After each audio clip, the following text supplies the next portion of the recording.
E o Palmeiras desistiu de forma oficial de Borré. No vídeo de hoje do canal do Nicola, todas as novidades envolvendo essa história, que eu fui o primeiro a contar. Vou falar ainda sobre Ademir, que é o novo alvo do Palmeiras, tem informações importantes sobre o São Paulo, com direito a uma economia milionária até dezembro. Vou te contar também sobre as contas do Corinthians relacionadas também às dívidas. Preciso te atualizar sobre o zagueiro Messias. Conversei com o presidente do América e vou falar sobre Bahia e Grêmio, que são os dois clubes que mais pretendem o zagueirão do Coelho. E por último, mas não menos importante, Tolói, zagueiro brasileiro que acaba de ser convocado pela primeira vez para a seleção italiana.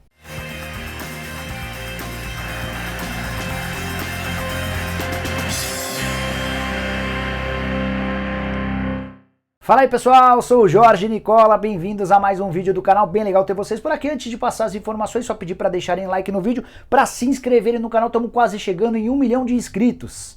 E com retribuição por tanto carinho, eu vou fazer no domingo a live do milhão do Nicola, que eu vou distribuir uma série de prêmios bem legais, você não perde por esperar. Ah, só queria lembrar também que vou deixar na descrição desse vídeo um link, você vai clicar lá e escolher qualquer um dos 5 planos para virar membro do canal e passar a ter direito a uma série de vantagens, como por exemplo estar no grupo de WhatsApp do canal do Nicola e receber informações exclusivas em primeira mão via WhatsApp. Todo mundo que é membro do canal nas categorias Bola de Ouro e Lenda Mundial soube em primeira mão, bem antes que os outros sites publicassem, que o Palmeiras havia desistido da contratação do Borré. Bom, bora começar o vídeo falando sobre Rafael Tolói, grande novidade da convocação feita nessa sexta-feira pela seleção italiana. O Roberto Mancini convocou pela primeira vez o Tolói, ex-zagueiro do São Paulo, que há um mês conseguiu a dupla cidadania, é também zagueiro italiano e até por isso pôde ser convocado, vai participar da seleção que disputa as 3 primeiras partidas válidas pelas eliminatórias da Copa do Mundo de 2022, confrontos contra Irlanda do Norte, Bulgária e Lituânia.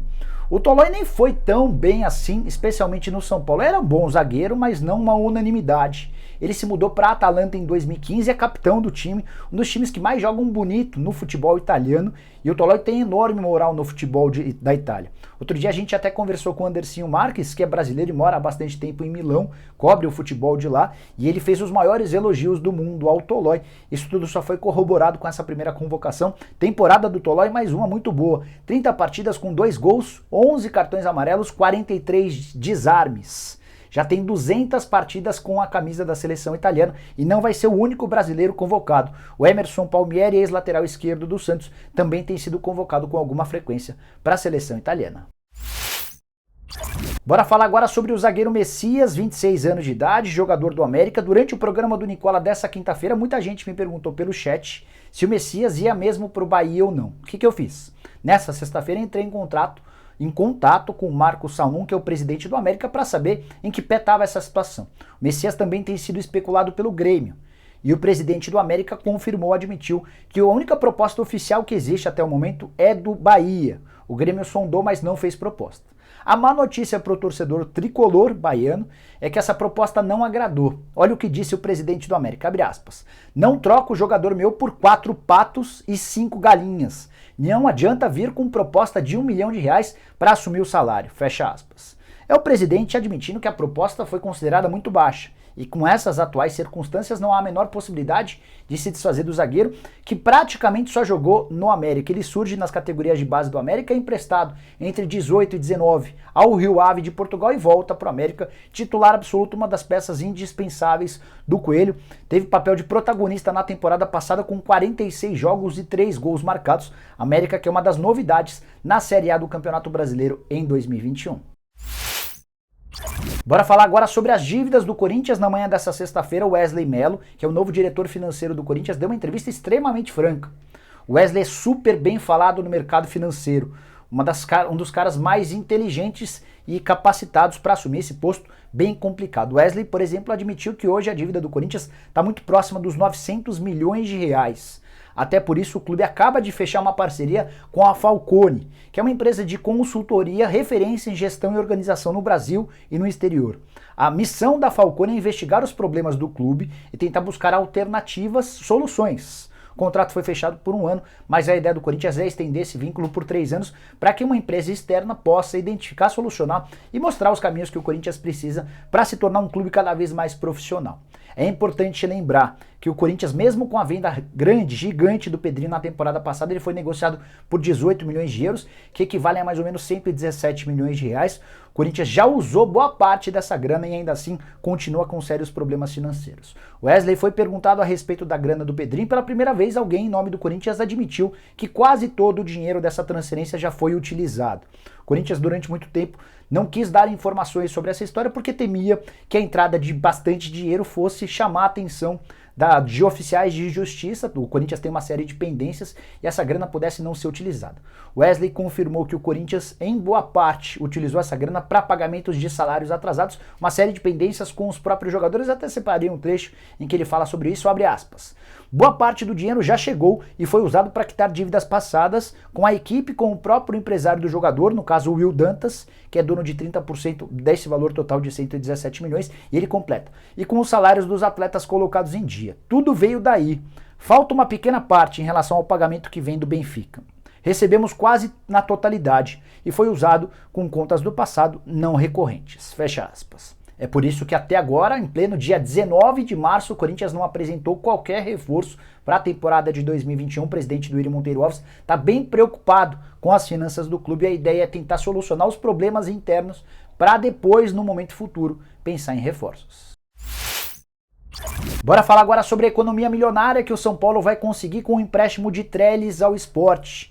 Trellis, um dos piores reforços da história recente do tricolor, comprado junto ao Vitória por 6 milhões de reais, atacante com mais de 30 anos de idade e com menos de 50 gols no currículo. Era meio natural imaginar que esse seria o desfecho. Não conseguiu ser titular e mesmo nos poucos momentos em que entrou como reserva no São Paulo também não solucionou.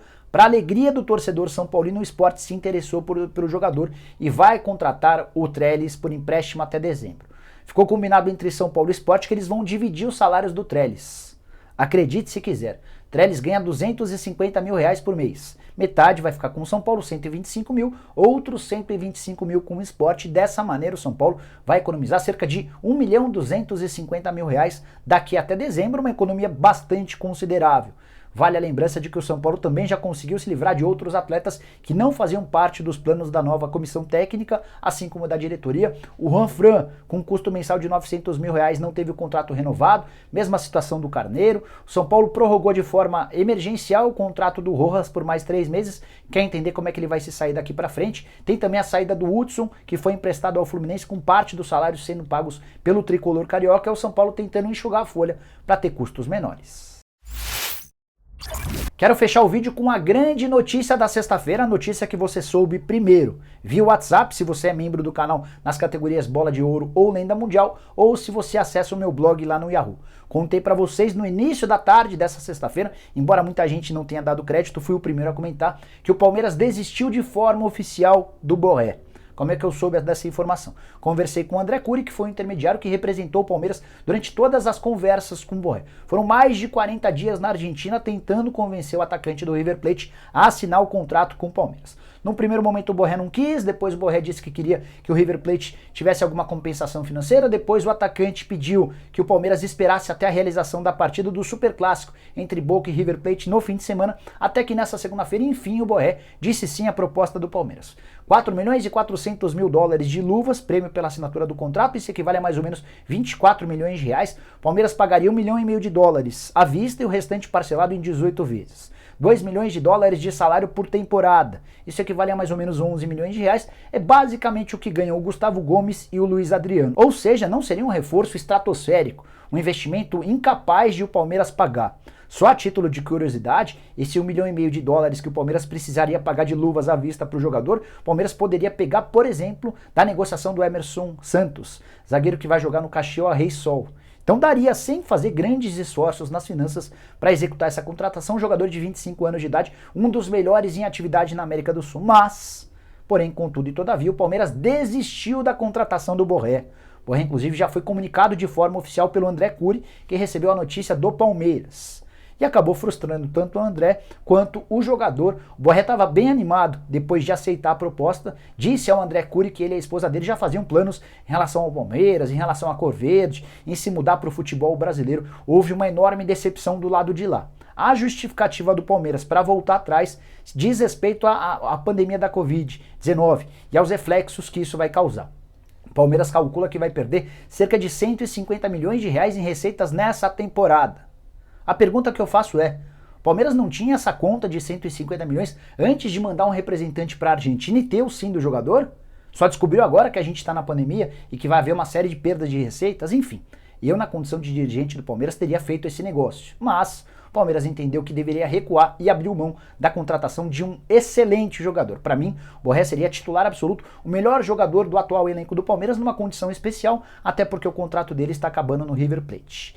Pode ter uma reviravolta? Duvido. Pela forma como o Borré recebeu essa negativa do Palmeiras, a menos que sejam muito mentirosos todos envolvidos, não vai haver mais acordo. O Palmeiras desperdiça a chance de contratar alguém que teria potencial para ser protagonista, só com a lembrança de que o Dudu, que poderia ser esse protagonista, está emprestado ao Alduail.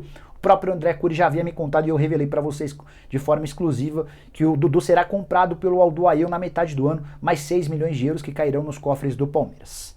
Se o Borré não vem, o Palmeiras já tenta outros nomes. E o primeiro nome na pauta é de Ademir, atacante de 26 anos de idade, ponta, que pertence ao América Mineiro. Faz boa temporada, ou pelo menos fez uma grande temporada passada.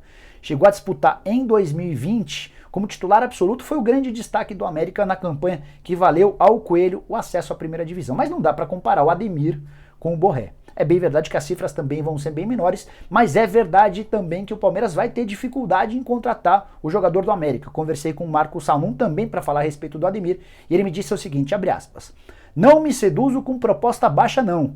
Nesse momento não existe possibilidade de negócio. E ele completa dizendo que o Palmeiras ou qualquer outro clube só vai levar o Ademir se pagar exatamente aquilo que ele quer. Houve inclusive uma grande polêmica, o América estreou na Copa do Brasil nessa quinta-feira e o Ademir pediu para não jogar.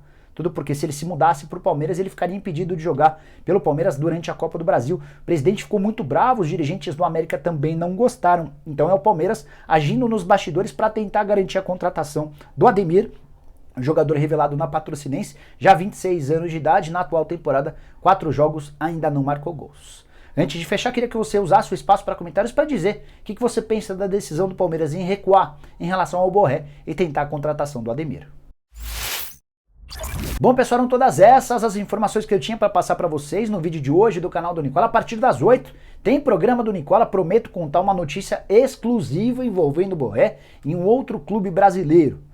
Vou completar durante o programa falando a respeito do Flamengo. A gente vai ter a Raíssa Simplício, que é setorista do clube, acompanha e conhece de perto os bastidores do Flamengo. Tem informações exclusivas, entrevista também com um jogador, um zagueiro, o Iago, da Chapecoense. Enfim, bastante coisa legal a partir das 8 da noite. Espero contar com a presença de todos. Combinado? Só antes pedindo para vocês deixarem like no vídeo, se inscreverem no canal. Tudo isso faz com que o canal do Nicola continue crescendo. Conto com a audiência de vocês. Tchau, tchau!